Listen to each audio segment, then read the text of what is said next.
We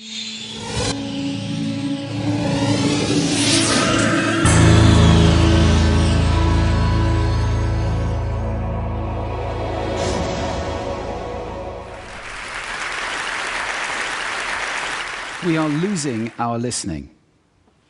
We spend roughly 60% of our communication time listening, but we're not very good at it.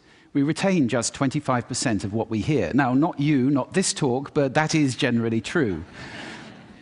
Let's define listening as making meaning from sound. It's a mental process, and it's a process of extraction.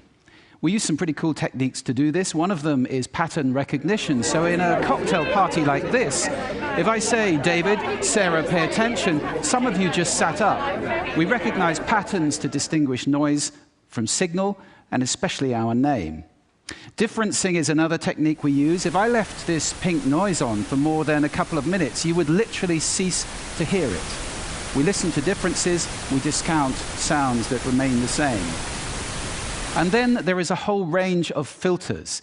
These filters take us from all sound down to what we pay attention to. Most people are entirely unconscious of these filters, but they actually create our reality in a way because they tell us what we're paying attention to right now. I'll give you one example of that. Intention is very important in sound, in listening. When I married my wife, I promised her that I would listen to her every day as if for the first time. Now that's something I fall short of on a daily basis. But it's a great intention to have in a relationship. But that's not all. Sound places us in space and in time. If you close your eyes right now in this room, you're aware of the size of the room from the reverberation and the bouncing of the sound off the surfaces. And you're aware of how many people are around you because of the micro noises you're receiving. And sound places us in time as well, because sound always has time embedded in it. In fact, I would suggest that our listening is the main way that we experience the flow of time from past to future. So, sonority is time and meaning, a great quote. I said at the beginning, we're losing our listening. Why did I say that? Well, there are a lot of reasons for this.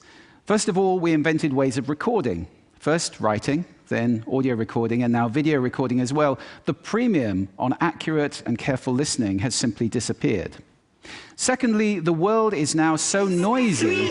With this cacophony going on visually and auditorily, it's just hard to listen. It's tiring to listen. Many people take refuge in headphones, but they turn big public spaces like this, shared soundscapes, into millions of tiny little personal sound bubbles. In this scenario, nobody's listening to anybody. We're becoming impatient. We don't want oratory anymore, we want sound bites. And the art of conversation is being replaced, dangerously, I think, by personal broadcasting.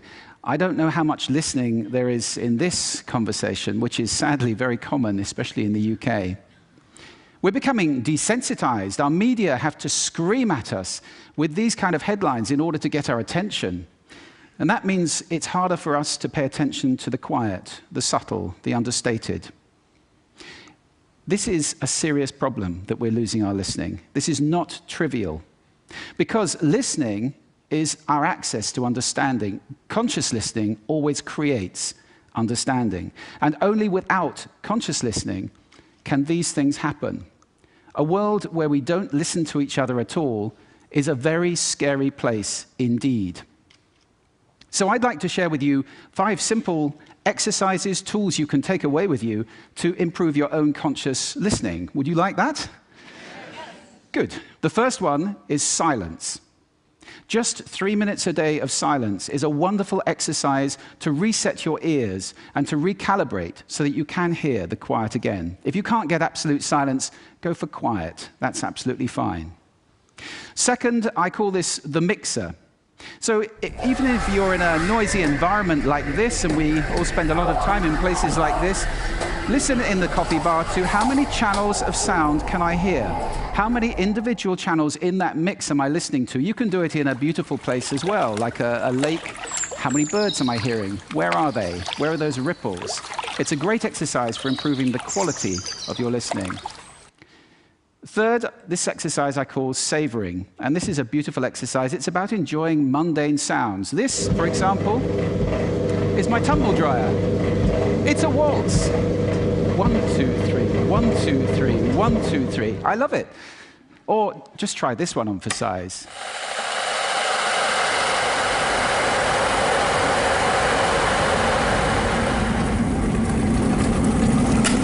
Wow! So mundane sounds can be really interesting if you pay attention. I call that the hidden choir. It's around us all the time. The next exercise is probably the most important of all of these. If you just take one thing away, this is listening positions. The idea that you can move your listening position to what's appropriate to what you're listening to. This is playing with those filters. You remember I gave you those filters at the beginning? It's starting to play with them as levers, to get conscious about them and to move to different places. These are just some of the listening positions or scales of listening positions that you can use. There are many. Have fun with that. It's very exciting. And finally, an acronym. You can use this in listening, in communication. If you're in any one of those roles, and I think that probably is everybody who's listening to this talk. The acronym is RASA, which is the Sanskrit word for juice or essence. And RASA stands for receive, which means pay attention to the person, appreciate, making little noises like, oh, okay. Summarize, the word so is very important in communication. And ask questions afterwards. Now, sound is my passion, it's my life. I wrote a whole book about it, so I live to listen. That's too much to ask for most people. But I believe that every human being needs to listen consciously in order to live fully. Connected in space and in time to the physical world around us, connected in understanding to each other, not to mention spiritually connected, because every spiritual path I know of has listening and contemplation at its heart.